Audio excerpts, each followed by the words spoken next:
Het is zondag 10 juli, dit is Zeeland Nu.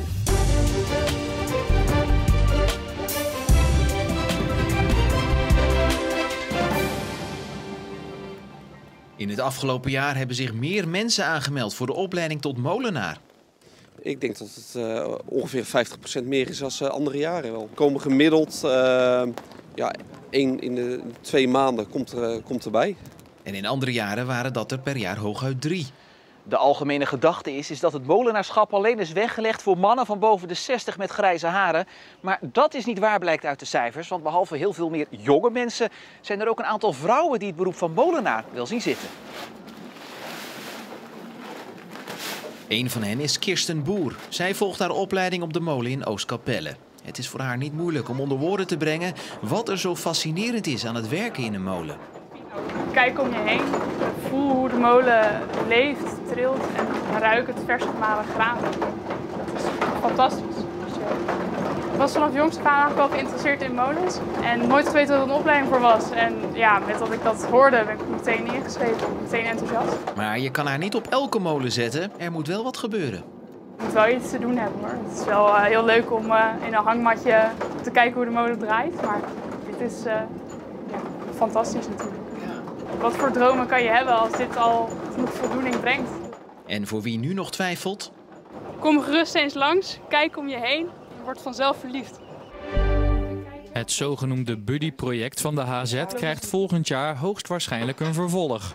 In het project worden tijdelijk een student verpleegkunde en een kwetsbare oudere aan elkaar gekoppeld. De student krijgt op deze manier inzicht in de ouderenzorg, die vaak nog het imago van alleen maar billen wassen heeft. Ook Madelief Veenstra had vooroordelen. Ik had wel in eerste instantie de gedachte dat het oud zijn natuurlijk niet altijd leuk is. En dat het dan misschien ook niet zo leuk was om met een ouder persoon op te trekken.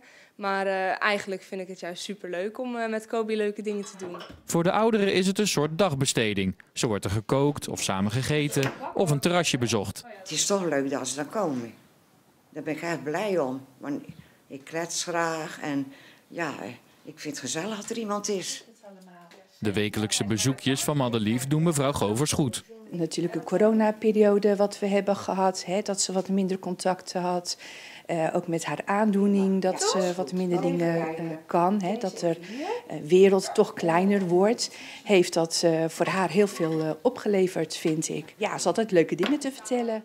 Uiteindelijk moet uit het project blijken of het buddy-systeem in de toekomst een vast onderdeel zou kunnen worden van de zorgopleidingen en van het welzijnsaanbod van de Zeeuwse gemeente.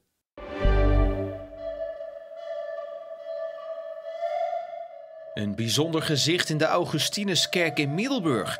Daar deed de 13-jarige Ezra Jonkman haar D-examen blokfluit. En dat is op deze leeftijd heel bijzonder. Ze is pas 13 jaar en dan op zo'n niveau al spelen. Het is echt gewoon eerste, tweedejaars conservatoriumniveau. Dat is echt ongelooflijk bijzonder. Ze heeft nu bijna 5 jaar les van mij. En ze kwam met al een heel uitgebreid programma. Dus ze doet nou openbaar D-examen, wat je normaal gesproken pas op je 18e, 19e doet. En ze is heel muzikaal en heel erg goed met techniek en alles. Ja, het is een heel bijzonder talent. Ja. Ezra slaagde cum laude en wil ook naar het conservatorium om haar talent verder te ontwikkelen. Maar er haar beroep van maken?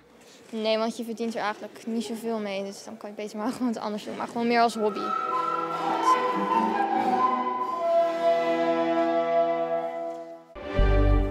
In Oost-Soeburg zijn dit weekend de Vikingen weer even terug van weg geweest. Dat doen ze om het 100-jarig bestaan van de plaatselijke muziekvereniging Vlijt en Volharding te vieren.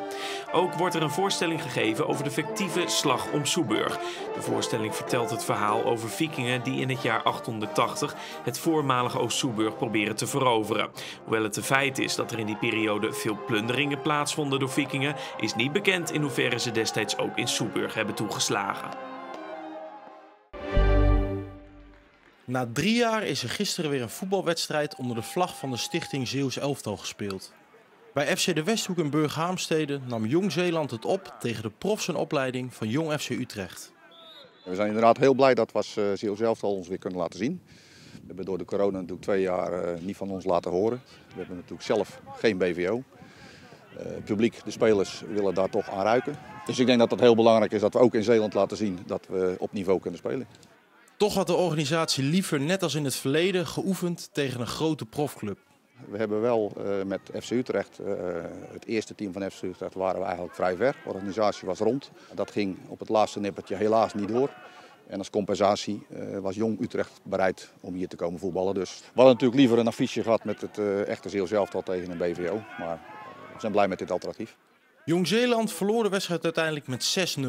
Toch waren er na afloop tevreden gezichten. Ja, ik ben blij dat ze het weer op hebben gepakt. Vooral voor de Zeeuwse spelers. Die zijn dit niveau niet gewend. Hè. Er zaten spelers bij die spelen derde klas, tweede klas. Ja, dan zie je gewoon dat ze toch nog die stap moeten maken en kunnen maken. Want ik denk dat er wel nog steeds spelers zijn die die stap kunnen maken. Alleen, ja, dan moet je wel op een behoorlijk niveau spelen.